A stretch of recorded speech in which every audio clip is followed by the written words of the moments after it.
So, hello YouTube, a new tutorial or a new explanation in better words, because yesterday I get a message from a turntablist who asked me, so what is the difference between the boomerang-scratch and the aquaman-scratch, and there's only one little difference concerning the duration of some record motions, and yeah, this is basically the main difference. And in this tutorial, in this video, I want to show by showing some videos the difference between these two scratch techniques. It's really simple. So for comparison, we start with observing at first the boomerang scratch, the original pattern, and then we go to the aquaman scratch, and let's go.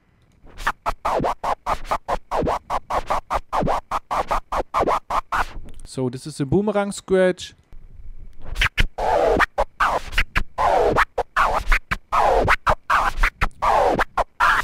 And this is the aquaman scratch. So the difference is, like I said a short while ago, basically only the time value of the note and of the E-tone. So what it means can we glean when we look inside the notational indication. We see on the left side the breakdown of the aquaman scratch, and on the right side the breakdown of the boomerang scratch. So for a better demonstration, I have written all the record motions on the same line, here on the center line. And because of this, we can see clearly the first difference. So, and yeah, when we compare these two patterns, we see at first 160 note and the uppercase letter D. This is the same at the aquaman scratch and the same at the boomerang scratch. Now the second record motion, this is a E-tone, here aquaman scratch, in combination with the lowercase letter C, that means it's a transformer click. This is exactly the same as in the boomerang pattern.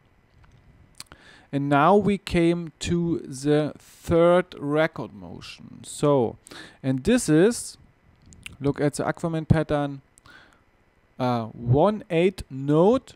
We see only one bar here, or only one beam, in opposite to the preceding sounds here.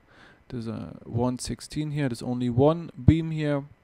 So, and uppercase letter C with a little bar over there, and a 1/8 note. So now in opposite to the boomerang, we see also a uppercase letter C with a little bar over there. This symbol stands for open the fader, but right now this is a 1/16. So, and that means this 1/16 is or this 1/8 is twice as long as this 1/16, and this is basically the difference between the aquaman and the boomerang scratch. That means we play at the aquaman the third record motion twice as long as in opposite to the boomerang scratch.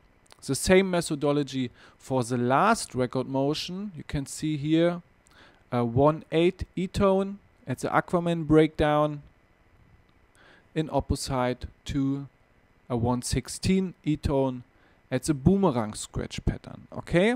So, but when you look only at the symbols here, this note head upwards towards right in an upward fashion here, then a E-tone towards left in an upward fashion, note, E-tone, note, E-tone, and the same at the boomerang, note, E-tone, note, E-tone, note, E-tone. Yeah? Okay, so when we look in the video right now, we see at first the breakdown of the boomerang scratch.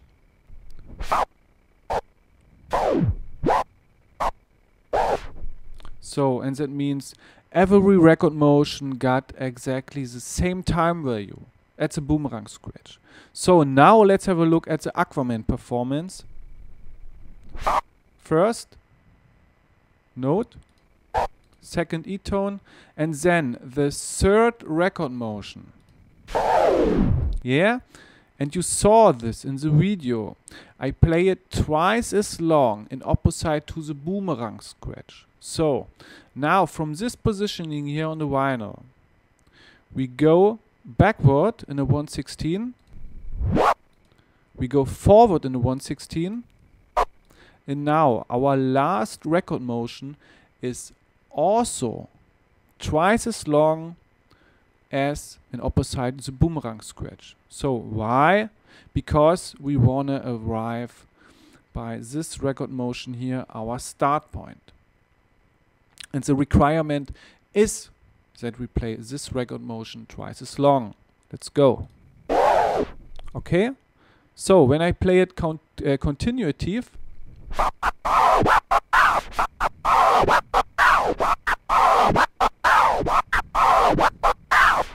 the third and the last record motion is twice as long.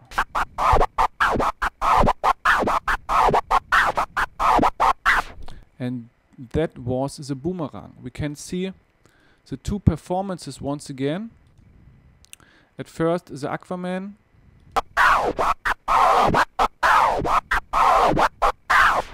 And now the boomerang.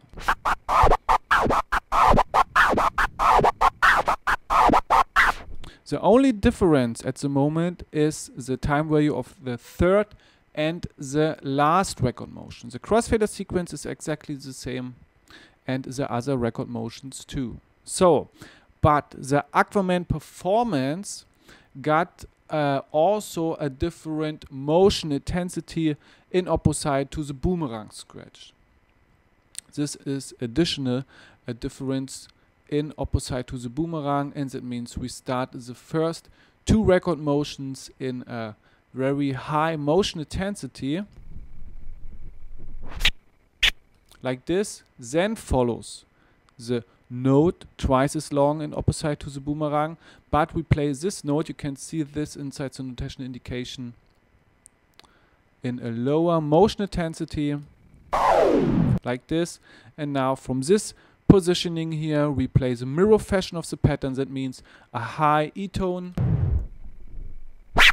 then a high note, and now remove the record to the start point, and this is it. Okay, so once again the comparison between the boomerang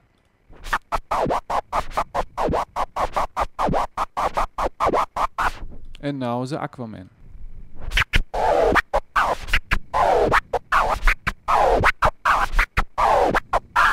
So once again, the crossfader performance is exactly the same.